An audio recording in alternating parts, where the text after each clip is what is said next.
Señor, Padre Santo, gracias por este momento en que tú nos das para poder aprender de tu palabra, conocerte.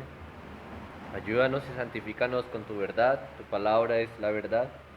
Ayúdanos, Santo Señor, a estar atentos al mensaje de tu palabra, aprender y también aceptarlo, Señor, porque es tu palabra, es lo que tú dices, es lo que tú demandas. Ayúdanos a creer en ella, para que de esa forma, oh Dios, podamos vivir como a ti te agrada. En el nombre de Cristo Jesús, amén. Ver para creer. Ver para creer es un dicho popular, el cual todos acudimos cuando se trata de un asunto, una información o de un mensaje difícil de aceptar sin una evidencia. No, que alguien llegue y le diga a usted, me gané la lotería. ¿Usted qué le dice? Muestre y le creo. O le dice, eso lo quiero ver. Y en realidad todos lo usamos de diferentes maneras, ¿no? Muestre y le creo. Eso lo quiero ver, muestre para ver. Y pedimos evidencias para todo, absolutamente para todo. Si no vemos, si no tocamos, si no palpamos, si no somos, si no estamos presentes en la situación, nos es difícil creer, nos es difícil aceptarlo, nos es difícil dar la razón. Es difícil. Eso en todos los campos, ¿no? En el trabajo, en el hogar, con los amigos, en los juegos incluso. En todo y absolutamente en todo. Esto también lo incluye en la fe, en la creencia, en la religión. En lo que creemos también pedimos nosotros evidencias, ¿no? Si a usted le dice deje de congregarse, usted dice muestre dónde dice eso en la Biblia. Si a usted le dice deje de decir groserías, usted responde ¿dónde dice eso en la Biblia, no? Y por lo menos ese es un punto bueno, porque tenemos una base en la cual al obedecer estamos haciendo bien. Entonces también en el asunto espiritual pedimos evidencias, tal como lo hizo en un momento el apóstol Tomás. El apóstol Tomás en su momento, él pidió evidencias para creer. Fue como si Tomás hubiera dicho, a ver, muestre y le creo. O eso lo quiero ver, eso lo quiero palpar, yo quiero estar ahí. Al apóstol Tomás todos los conocen como Tomás el incrédulo, ¿no? Sin embargo, le damos muy o juzgamos muy duro a Tomás porque lo que él hizo era lo que todos estaban pensando.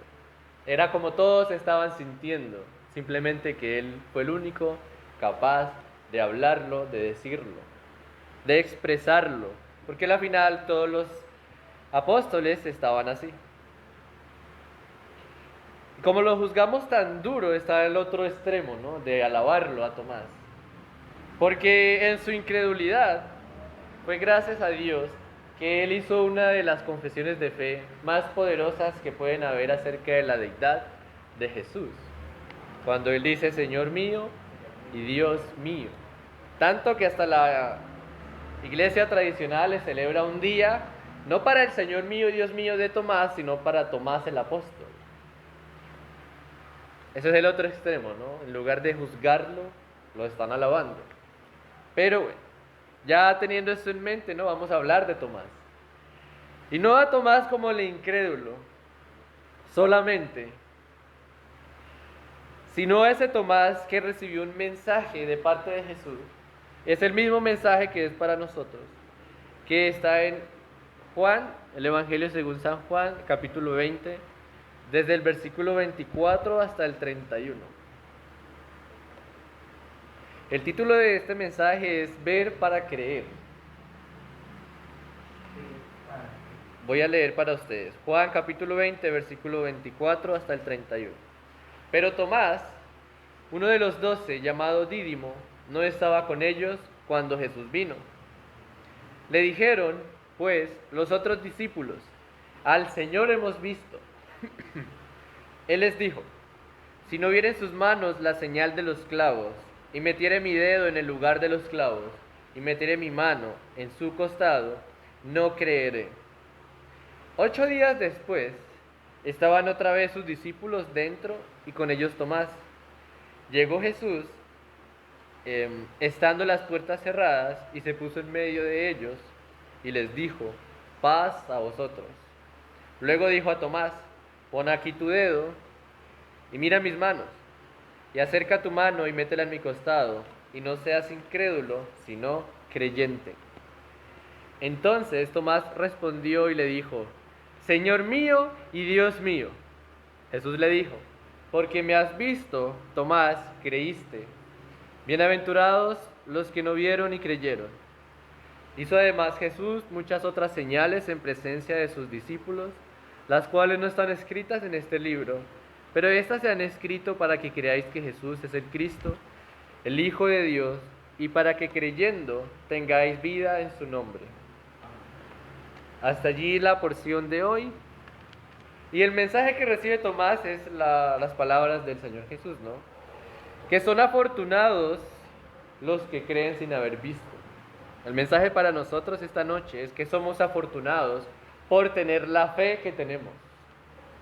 Somos afortunados por haber creído.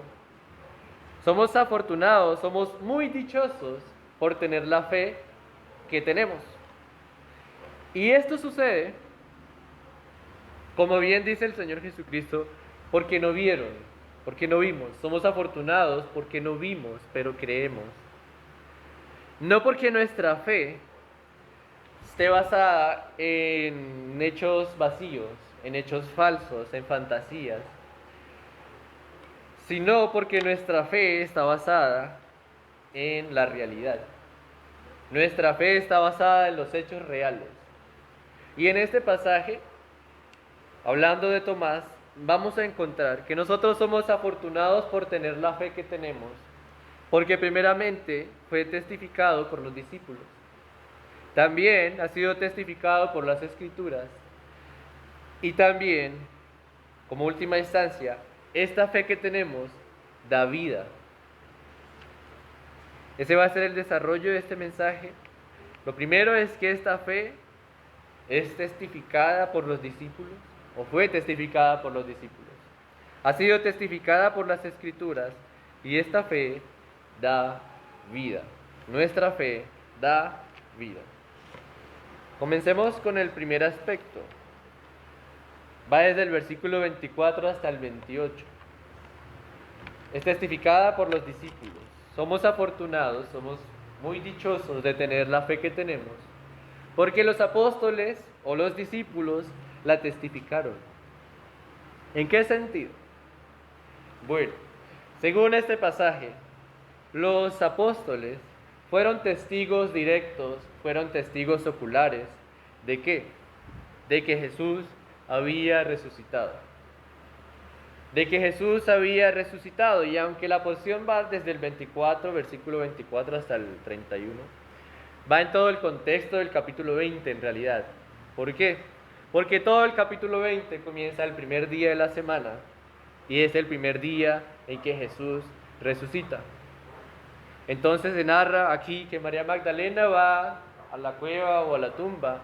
La piedra estaba movida y los lienzos, todo donde habían envuelto a Jesús, no estaba tirado, sino que estaba puesto en un orden.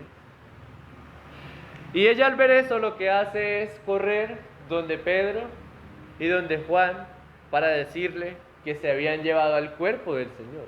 María Magdalena hasta ese momento pues no había caído en cuenta que el Señor había resucitado, sino que se llevaron su cuerpo. Entonces, ¿qué sucede? Simón o Pedro corre hacia la tumba, Juan también corre, ven que está todo vacío y dice que cree.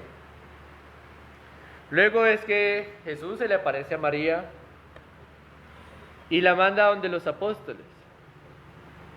Y esa misma noche del primer día, el primer día en que Jesús había resucitado, dice el versículo 19 del capítulo 20, cuando llegó la noche de aquel mismo día, ya ese día, pero en la noche, estaban reunidos todos los discípulos, pero había no más 10, ¿no? no eran 12, porque Judas estaba muerto, y Tomás no estaba. Tomás no estaba. Entonces, el primer día de la resurrección de Jesús, los apóstoles, los discípulos, fueron testigos directos, testigos que estuvieron allí, testigos oculares, porque presenciaron que el Señor estaba o había resucitado. Y eso es como que lo presenta con más fuerza, porque todos los discípulos estaban encerrados, y dice ahí por miedo de los judíos. En el versículo 19 mismo del capítulo 20, las puertas estaban cerradas, las ventanas estaban cerradas, pero aparece en medio de ellos Jesús y les dice: paz a vosotros.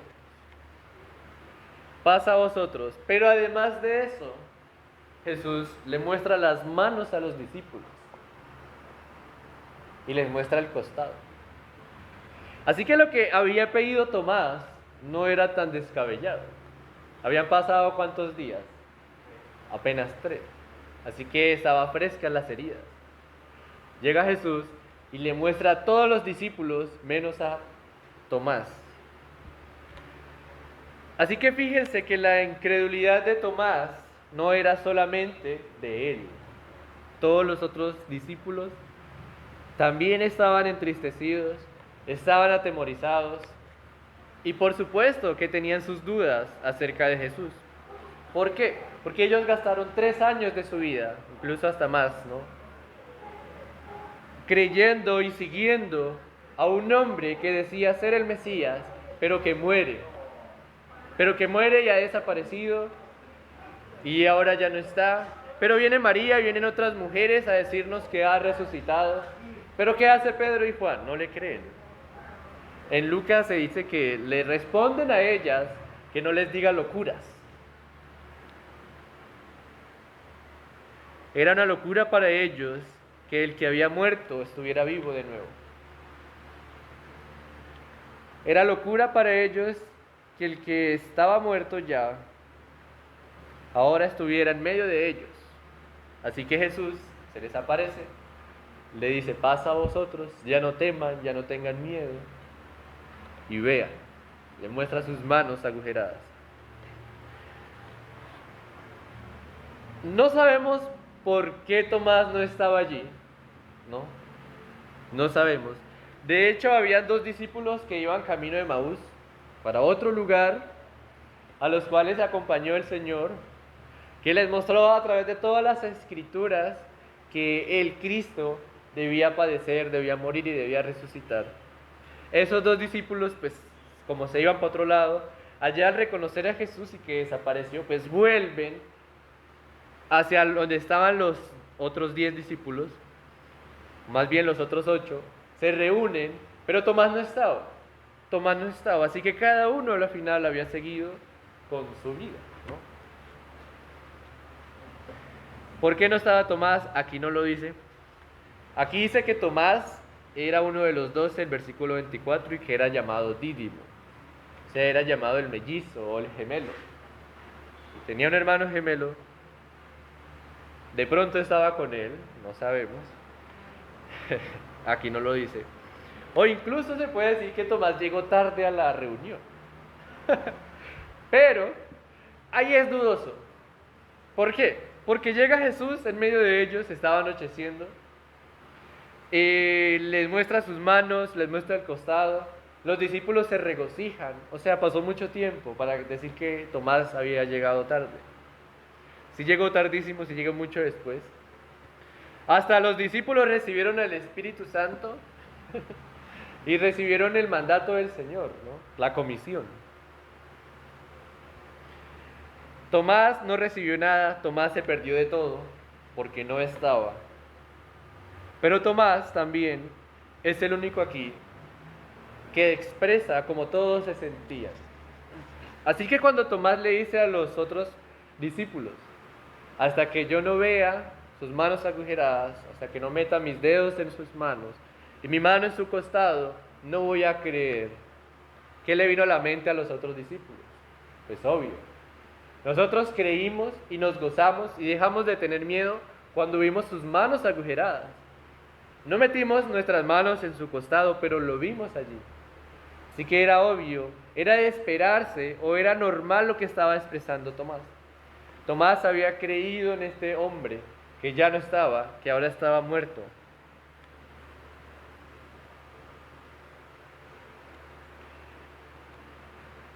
Así que esos testigos oculares hasta ese momento, hasta el versículo 25, eran 10 o si no 11, ¿no? Contando a María Magdalena.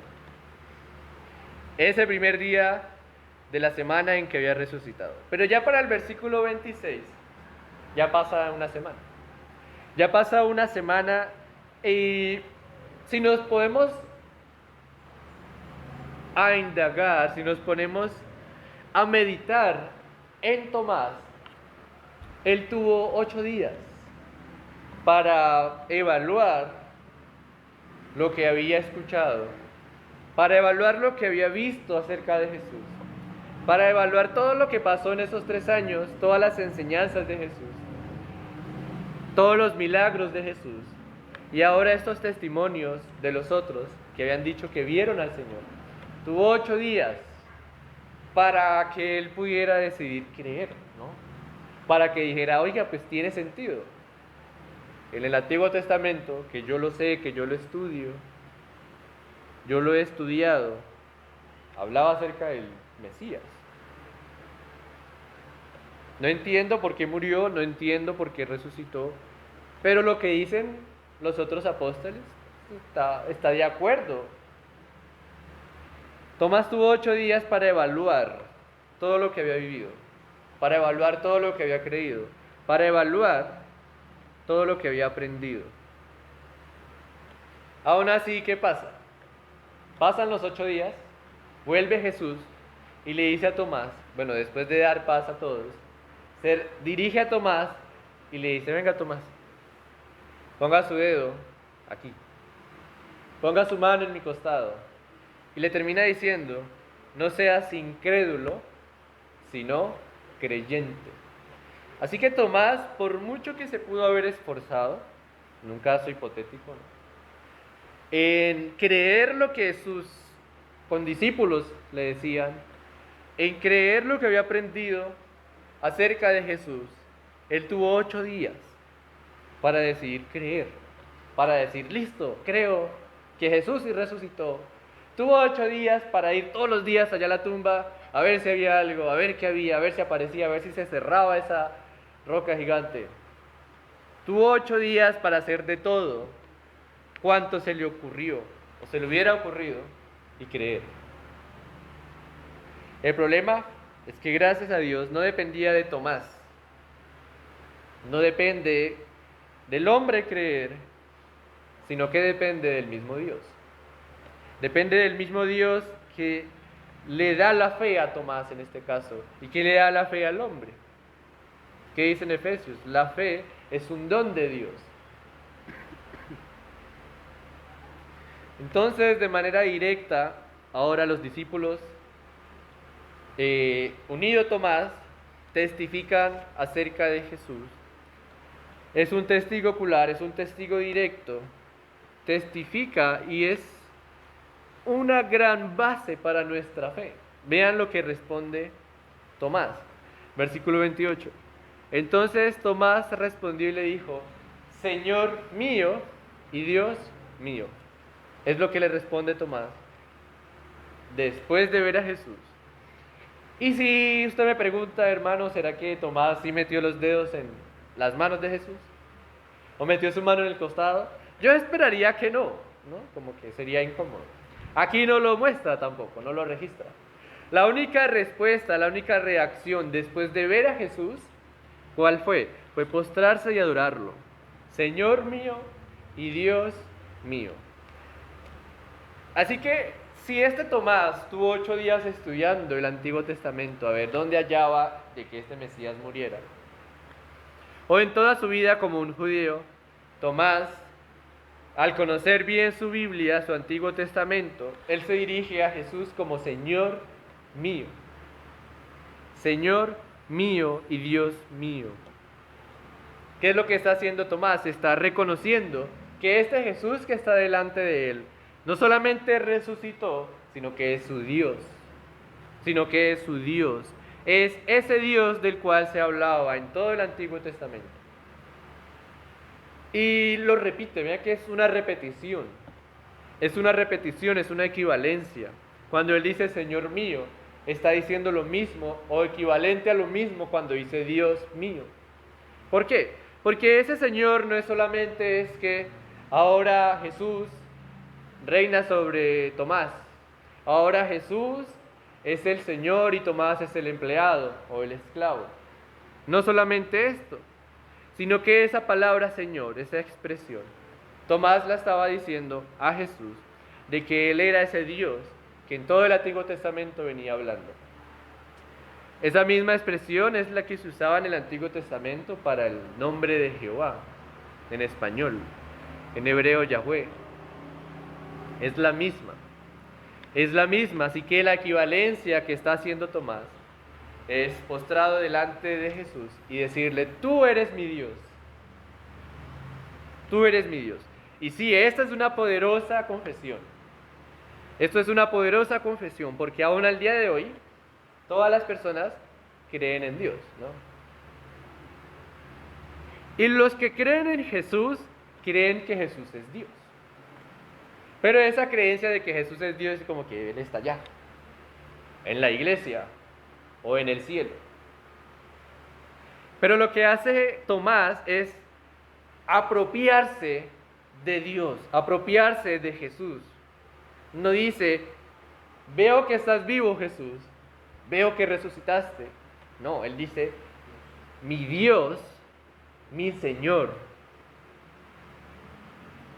Más importante a reconocer que Jesús es Dios, es reconocer que Jesús es mi Dios, es reconocer que Jesús es tu Dios, es tu Señor, es tu Salvador.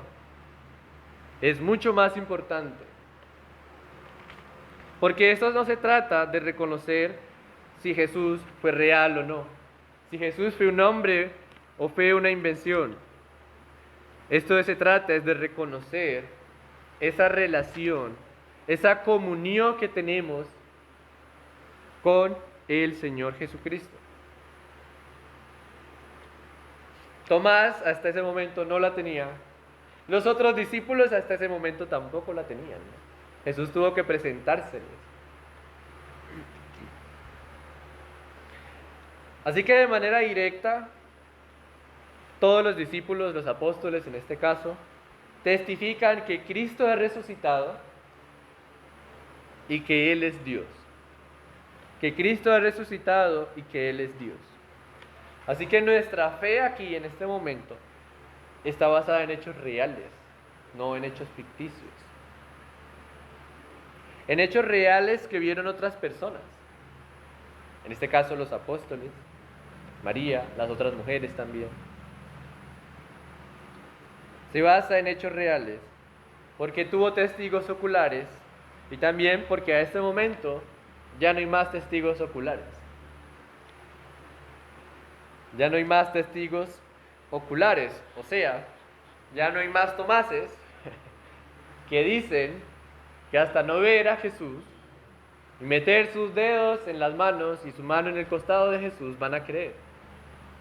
¿Por qué? Porque cuando Tomás dijo eso, Jesús ahí escuchándolo dijo, listo, le tengo el reto. Se presenta y le dice, venga Tomás. Al día de hoy el Señor Jesucristo no va a hacer eso con ninguno de nosotros. No es que va a decir, venga, le digo, sí, mira, meta el dedo a ver. No, no lo va a hacer, ya no hay testigos oculares. Eso quiere decir que no hay más apóstoles. Que no hay más apóstoles. El apóstol Pablo en Efesios habla de que el cimiento del edificio de la iglesia, ¿qué es? Son los profetas y los apóstoles. La piedra angular es Jesucristo, pero los profetas y los apóstoles son ese cimiento alrededor de esa piedra angular. Si hubiera apóstoles, otros apóstoles al día de hoy, ¿qué quiere decir eso? Que hay otro cimiento, que hay otro edificio. Gracias al Señor Jesucristo que no levantó más apóstoles, ¿no? El último fue Pablo, pero ya. fue el apóstol Pablo. No hay más apóstoles, y los testigos oculares en ese momento fueron pocos.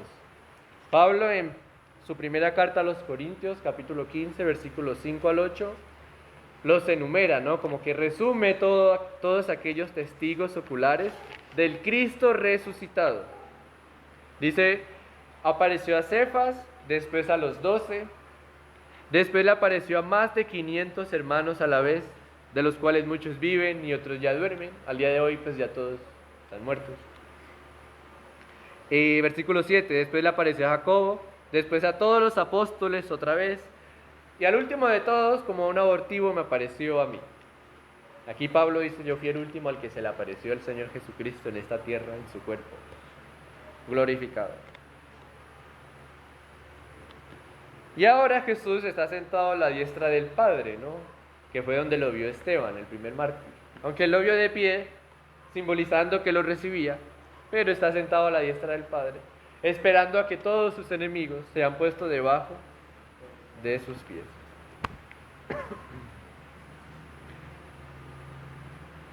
Esto comenzando de que somos afortunados por tener esa fe que tenemos, porque ha sido testificada por los discípulos, por los apóstoles. Es importante, porque el cristianismo en ese momento, en el tiempo de los apóstoles, hubiera sido terminado rotundamente si hubieran mostrado el cuerpo de Cristo, el cuerpo muerto de Cristo, ¿no? Como que, ustedes dicen que resucitó, pues vea, ese es el cuerpo de Jesús. Y si hubiera sido así, hasta el día de hoy lo tuvieran en alguna iglesia o en algún lugar o museo, como tienen a la cabeza de Juan el Bautista, ¿no? La que dicen que es. Entonces, para ese momento, la forma más rotunda de terminar el cristianismo era presentar el cuerpo de Cristo. Pero ¿qué fue lo que planearon los romanos o los soldados? Digan que vinieron los discípulos y se robaron el cuerpo, como relata Mateo. Pero hasta el día de hoy sabemos que no ha sido así, no se ha comprobado. Lo único que sí se ha comprobado es que Jesús ha resucitado. Es que Jesús resucitó. Eso fue testificado por los discípulos y también ha sido testificado por las Escrituras. También ha sido testificado por las Escrituras. Volvemos a Juan capítulo 20, versículos 29 hasta el 31.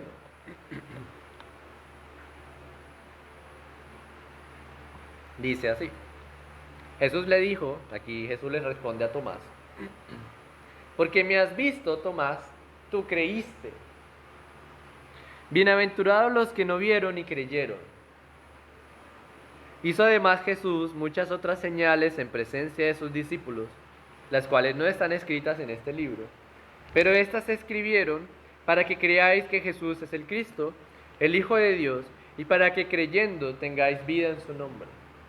Nosotros podríamos pensar, bueno, pero en el versículo 29 termina la escena de Jonás, ¿no? O termina por lo menos todo el relato de lo que venía siendo la resurrección, o el primer día, la resurrección. Bueno, no tanto el primer día, porque ya habían pasado 8 días, pero el tema de la resurrección ya como que terminaba allí en el versículo 29. Pero hay algo que los une, versículo 29 hasta el 31. Y en realidad de todo el capítulo hay algo que lo une y es el creer, es la fe. Es la fe. Aunque los discípulos, los apóstoles, creyeron porque vieron, en realidad la fe se trata de creer, aunque no se vea, aunque no se pueda ver. Esto no es un creer a ciegas. No. Creer sin ver no es un creer a ciegas. Tampoco no es un creer sin evidencias, porque tenemos evidencias. Tenemos evidencias, tal vez no como las tuvo Tomás en su momento, pero evidencias las hay. Tenemos evidencias.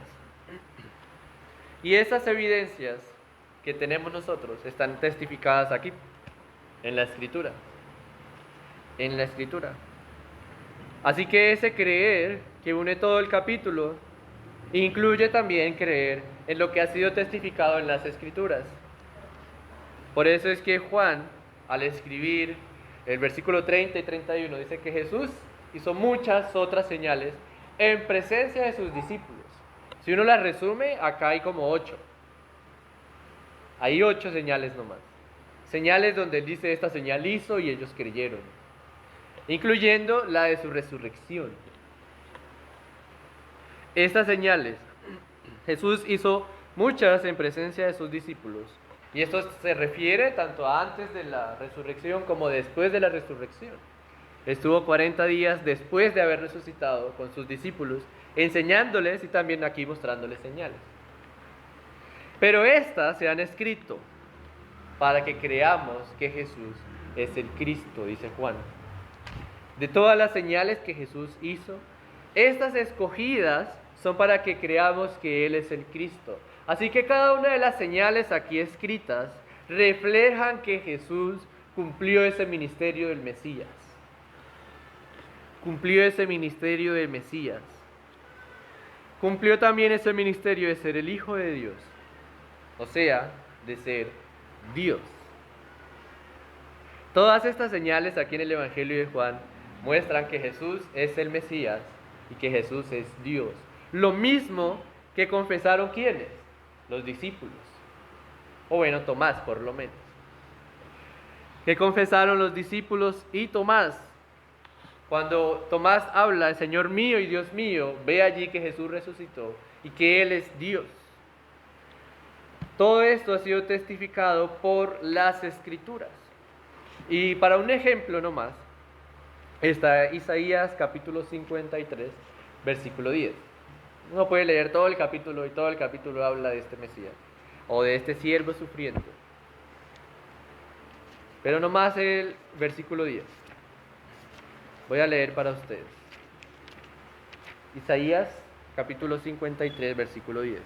Dice, con todo eso, Jehová quiso quebrantarlo, sujetándole a padecimiento. Bien, hasta ahí como que listo, el padecimiento estaba en la cruz. Pero sigue, cuando haya puesto su vida en expiación por el pecado, o sea, cuando haya muerto en expiación, en ser el sustituto por el pecado, para limpiar el pecado de los demás, verá linaje. Pero ¿cómo va a ver ese linaje? Dice, vivirá por largos días. O sea, después de haber muerto va a vivir. Después de haber muerto va a vivir y va a vivir muchos días. Si me preguntaran, o sea, ¿Tomás no vio eso antes? Yo no sabría la respuesta. Pero antes de este estudio yo no lo había visto. Porque siempre se habla de Isaías 53, que el siervo sufriente, el siervo que muere. Pero es que Isaías 53 también muestra que ese siervo que vive después de morir. No dice aquí la palabra resucita, pero cuando haya puesto su vida en expiación por el pecado. ¿Y la expiación a qué se refería? A que debía morir. A que debía morir. Después de eso, él va a ver un linaje, va a ver un pueblo y va a vivir por largos días. Ahí estaba hablando de su resurrección. Así que esto ya lo había testificado las Escrituras muchísimos años antes, más de 400 años antes. Porque esos 400 años fueron lo que pasaron en silencio. Muchísimos años antes ya se había hablado. Así que ya había sido testificada todo lo que creemos nosotros allí en las Escrituras. Allí en las Escrituras.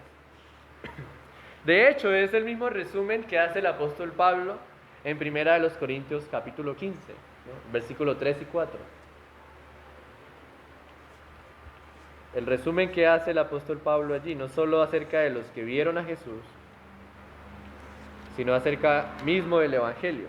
Dice, porque primeramente os he enseñado lo que asimismo recibí, que Cristo Jesús, que Cristo murió por nuestros pecados, conforme a qué? A las Escrituras, y que y que fue sepultado, y que resucitó al tercer día, conforme a qué? A las Escrituras. ¿Ven?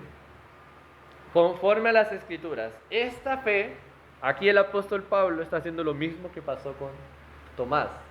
¿Qué está haciendo el apóstol Pablo? Está diciéndole a la iglesia de Corinto, vean, lo que ustedes creen tiene argumentos, tiene evidencias, tiene testigos oculares, pero primeramente fue testificado en las Escrituras.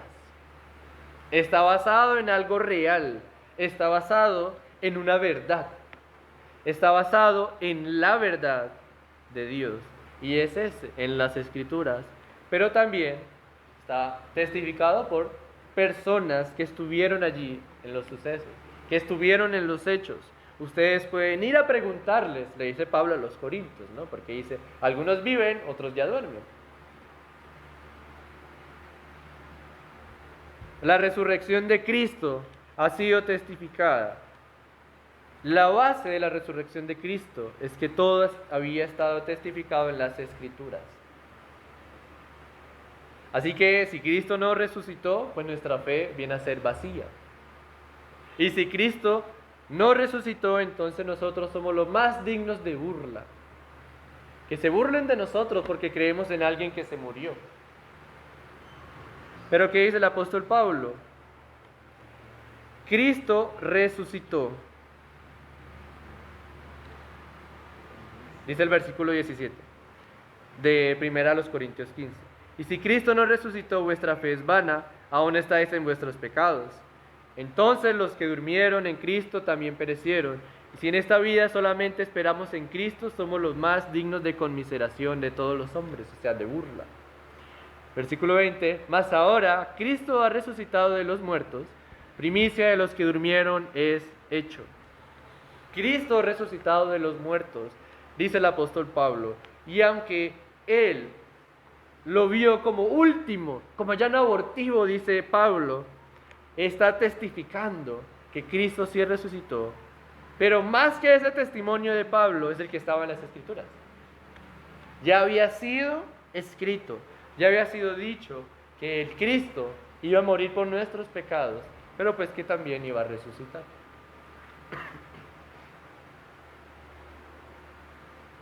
Está argumentando el apóstol Pablo a los Corintios, a los que estaban viviendo, comiendo y juntándose con los malos, porque simplemente decía, mañana vamos a morir. Como si no hubiera una esperanza después de la muerte, como si no hubiera una esperanza en esta vida.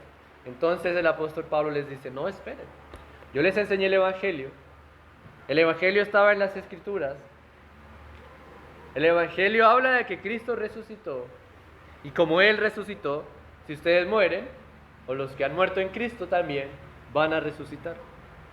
Así que la resurrección es un hecho. La resurrección es un hecho porque los discípulos estuvieron allí, fueron testigos oculares y fue testificado por las Escrituras. Volviendo a Juan capítulo 20, el Señor Jesucristo dice que esto los hace bienaventurados.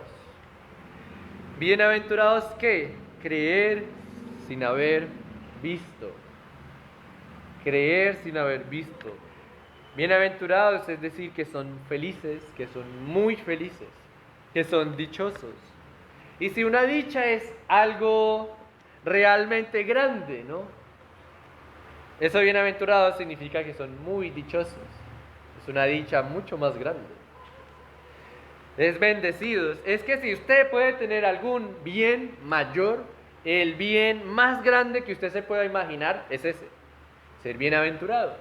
Creer, o más bien, tener la fe que usted tiene. Somos bienaventurados por tener la fe que tenemos. Porque esta fe no la inventamos nosotros. Y aunque los apóstoles fueron testigos, no se la inventaron ellos. A la final, ¿dónde estaba todo testificado? En las Escrituras. En las Escrituras.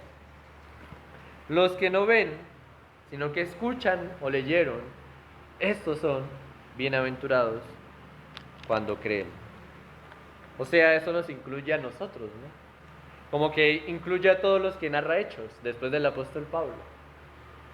Todos los que escucharon, ¿qué escucharon? Todas estas señales, todo este evangelio. Y creyeron que Jesús es su Señor y su Dios, son bienaventurados. Entonces eso nos hace a nosotros muy, pero muy dichosos. Dichosos, alegres, gozosos, llenos de alegría, llenos de felicidad, independientemente por lo que estemos pasando. Y no es que esté hablando aquí de un positivismo. Yo sería malísimo para ser positivista o animador o un coach. Sería malísimo. Porque yo considero que soy muy realista. Yo no soy pesimista, no soy negativista. Yo soy muy realista. Y si hay una realidad para ahora, para nosotros como iglesia, como su pueblo, es que debemos ser gozosos. Debemos estar alegres, debemos estar contentos y muy contentos por tener la fe que tenemos. No la inventaron los apóstoles, no la creamos nosotros ni siquiera. Ha sido testificado en las Escrituras y ha sido un don de Dios. Un don de Dios. Pero entonces, ¿creer en qué? Pues creer en lo que dice la Escritura, ¿no? Hasta ahí. Creer en lo que dice la Escritura. Los apóstoles en Juan 20 no creyeron en lo que decía la Escritura, no creyeron en lo que Jesús les dijo a ellos que decía la Escritura, porque todo lo que dijo Jesús ya estaba en las Escrituras. Él no vino a abrogarla, sino a cumplirla. Tomás tampoco lo creyó. Así que nosotros debemos creer en lo que dice la Escritura. Entonces, ¿qué dice la Escritura? Según el contexto de Tomás, pues que Él es el Cristo y que Él es el Hijo de Dios. Versículo 21. Estas se han escrito para que creáis que Jesús es el Cristo, el Hijo de Dios, y para que creyendo tengáis vida en su nombre. Él ha resucitado, Él está en los cielos, está sentado a la diestra del Padre, Él vive y reina por los siglos de todos los siglos. Y la Escritura es la palabra de Dios, y Dios no miente, entonces la palabra es verdad. Nuestra fe está soportada en hechos reales y por evidencias reales. Por evidencias que son verdad, que son reales. Eso nos debe causar alegría. ¿Por qué? Porque al día de hoy todo lo que usted diga no es que vaya a ser usado en su contra, sino que va a ser puesto como falso. Todo lo que usted investigue, todo lo que usted estudie, todo lo que usted crea, todo lo que usted se invente. Supuestamente la verdad ahora es subjetiva. Si usted quiere creer, crea eso. Si yo no lo quiero creer, yo no le voy a creer. Y eso hace lo suyo falso. Pero para usted es verdad. ¿Ven? Todo al día de hoy es puesto, o ya no ni siquiera tenido en tela de juicio para corroborar su veracidad, sino ya tomado como falso. Que creen en tal Jesús, déjenlos. Si usted no se mete con mi creencia, yo no me meto con su creencia, usted en su creencia, yo creo lo que yo quiera creer. Pero de eso no se trata la fe. Eso no se trata la religión, de eso no se trata el creer. No es creer lo que yo me imagine que sea verdad, no es creer lo que yo decida que sea verdad, es creer lo que es netamente la verdad. Es creer lo que es netamente la verdad. Es la palabra de Dios. Y al creer lo que es realmente veraz, dice al final del versículo 31 de Juan capítulo 20, para que creyendo tengáis vida en su nombre. Ahí es donde nuestra fe produce vida. Nuestra fe da vida. Nuestra fe obra vida en la persona. ¿Ven? Porque no es que yo crea lo que me imagine que sea verdad. Porque si usted cree lo que se imagine que sea verdad, pues no le va a dar vida. No le va a servir para nada. No le va a servir ni para esta vida ni para la venidera. Es creer en lo que es la verdad. Y esa verdad da vida. Creyendo tengáis vida en su nombre. O sea que al creer en esta verdad, usted tiene vida. Usted tiene vida. Esta es una vida nueva para Dios. Una vida nueva, transformada para su servicio. O como mismo el apóstol Pablo dijo en 1 Corintios capítulo 15, ¿no? después de haber presentado su argumento de lo que estaba en la Escritura, después de haber presentado a los testigos oculares, dice en el versículo 9, porque yo soy el más pequeño de los apóstoles, que no soy digno de ser llamado apóstol, pues porque perseguí a la iglesia de Dios. Pero por la gracia de Dios soy lo que soy, y su gracia no ha sido en vano para conmigo. Antes yo he trabajado más que todos ellos, más que todos los otros apóstoles, dice Pablo. Pero no yo, sino la gracia de Dios conmigo. ¿Cómo fue posible que en esta persona, Pablo, pueda haber sido obrada ese cambio de pensamiento, esa transformación en su voluntad? Pues es simplemente por esta fe, por la fe que tenemos, por la misma fe que Dios le permitió tener a Pablo, que Dios le dio a Pablo. Él mismo reconoce que no es digno de ser llamado apóstol porque él persiguió a todos los creyentes. Él persiguió a cuantos se encontrara para la cárcel. Pero él ahora dice, he trabajado más que todos los otros. Pero no yo, sino la gracia de Dios. Esa fe que le ha dado una nueva vida, le ha dado una nueva vida transformada, dedicada para su servicio. Al igual que el apóstol Pedro, ¿no? En esa nueva vida. Al igual incluso en Tomás. Tomás tuvo toda una semana dudando, 8 días dudando, hasta resumir todo lo que él creía en una frase, ¿no? Señor mío y Dios mío. En esa frase condensa mucha teología, mucha creencia, mucha fe. Dijo todo lo que podía haber dicho Tomás en toda su vida en esa frase. Por lo que contiene y porque fue genuino, porque fue real, porque fue verdad. El mismo apóstol Juan, en su primera carta, habla de esta vida, cuando habla de para que tengáis vida en su nombre. Hace como una aclaración en su primera carta de Juan. En el capítulo 5, versículo 13, dice, estas cosas os he escrito a vosotros, que creéis en el nombre del Hijo de Dios. ¿Para qué? Para que sepáis que tenéis vida eterna, y para que creáis en el nombre del Hijo de Dios.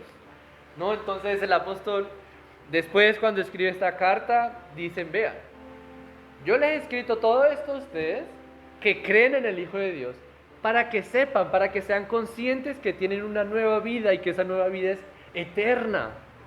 Esa vida nadie se las va a arrebatar. No es una vida en la que usted diga, ya no quiero estar aquí.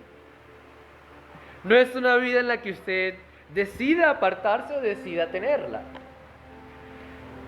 No, para que ustedes sean conscientes. Si ustedes creen en el Hijo de Dios, entonces tienen vida eterna.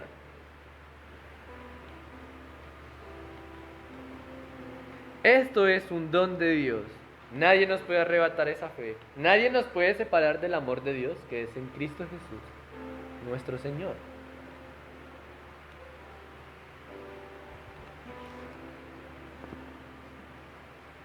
Y aunque al día de hoy se tenga a Tomás como el incrédulo, pues bueno, es mucho más creyente aún que nosotros. ¿Debemos examinarnos como Tomás? Sí. ¿Examinar lo que creemos? Sí.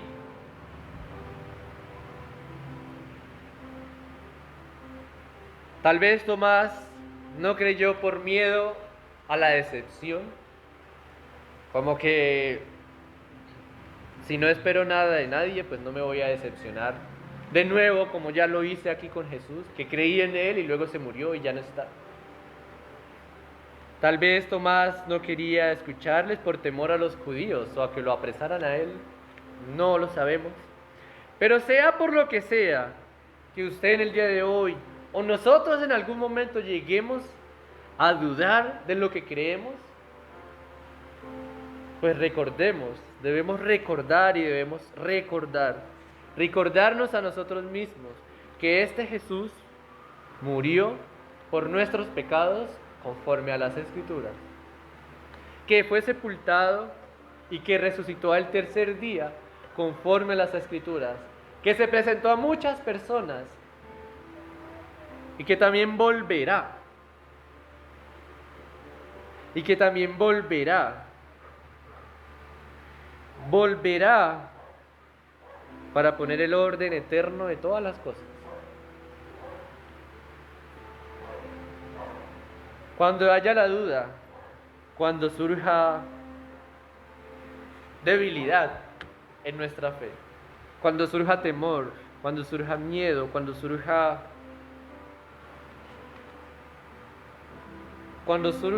cuando ya no haya esperanza, recordemos que al día de hoy nosotros somos los más felices por tener la fe que tenemos. Eso no quiere decir que Tomás no era feliz, que Tomás no fue bienaventurado, porque él vio que ese Jesús es su Señor y su Dios. Nosotros somos bienaventurados, somos muy dichosos, porque hemos creído que Él es nuestro Dios y nuestro Señor sin haberlo visto. Somos los más felices por tener esa fe que tenemos, porque es una fe verdadera, porque no es una fe ciega, no es una fe vacía, no es una fe sin evidencia, no es una fe que no tiene objeto. Ese objeto es Cristo, quien resucitó. Eso, además de darnos dicha y felicidad, nos debe dar firmeza. Nos debe dar firmeza en lo que creemos. Si no hay firmeza en lo que creemos, pues pongámonos a estudiar la Escritura. Pongámonos a leer la Escritura. Pongámonos a meditar en la Escritura. Pongámonos a meditar en la Escritura de día y de noche. Y verá que allí vamos a encontrar que esta fe, lo que creemos, es veraz, es firme, es verdadera, porque es la palabra de Dios, de donde está. Vivamos la nueva vida para Dios, en todos nuestros campos, ¿no? En el hogar, aquí en la congregación, en el trabajo. Y ese vivir una nueva vida, recordemos que no es vivir una vida para nosotros, es vivir una vida para Dios, para que creyendo tengamos vida en su nombre y vivamos esa vida eterna. Vivamos esa vida de provecho, esa vida de fe, que tiene provecho para esta vida, para todo este momento que tengamos en este mundo y para la venidera. Pero también compartamos esa dicha que nosotros tenemos. Cuando Jesús dice, bienaventurados los que no vieron y creyeron, ¿ustedes creen que los otros discípulos se alegraron? Pues no, porque ellos también tuvieron que ver para creer. Esto pudo haber sido un regaño para ellos, sí. Uno no dice que no. Pero más que eso, es una esperanza, es una alegría y es un llamado también para nosotros. Que somos bienaventurados, entonces debemos también mostrar a los demás esa dicha, esa felicidad. Ellos pueden hacer parte de lo que a nosotros nos alegra. Y es que ellos pueden creer, el mundo puede creer en Jesús sin haberlo visto. El mundo puede ser bienaventurado, puede ser bendecido, puede ser alegre en creer en Jesús, creyendo en Jesús. Nosotros comprendamos que somos dichosos por tener la fe que tenemos. Y esta fe que tenemos nos impulsa a compartir esa dicha, a compartir esa felicidad con los demás. No es una fe como la de los discípulos que se encerraron por miedo de los judíos, cerraron las puertas, cerraron las ventanas. Alguien dijo que el milagro allí no fue ¿cómo entró Jesús? ¿Será que tenía una llave? o sus moléculas. No, el milagro no fue eso, el milagro fue sacar a los discípulos de ahí. Porque estaban encerrados por miedo. Estaban encerrados. Lo increíble es que los discípulos salieron de ahí a hablar a los demás de esta misma dicha, de esta misma felicidad, de creer en que Jesús es el Señor y es el Salvador, de que Jesús es nuestro Dios y nuestro Salvador. Así que, amada iglesia, en cualquier momento de nuestra vida nosotros podemos tener presente que esta fe que tenemos nosotros, por el hecho de saber que tenemos esta fe, nos debe dar alegría, nos debe dar felicidad, no nos debe dar vergüenza, no nos debe dar miedo, porque es una fe verdadera, es una fe real, es una fe basada en la realidad, en una realidad histórica, en una realidad que tuvo su momento específico en el tiempo, en el espacio, en la historia. Fue algo real, no fue algo inventado. Hay registros de este Jesús, no solamente en la Escritura. Historiadores hablaron de él. Pero lo que tenemos aquí en la Escritura es para que nosotros creamos que Jesús es el Cristo, el Hijo de Dios, y para que creyendo en Él tengamos vida en su nombre.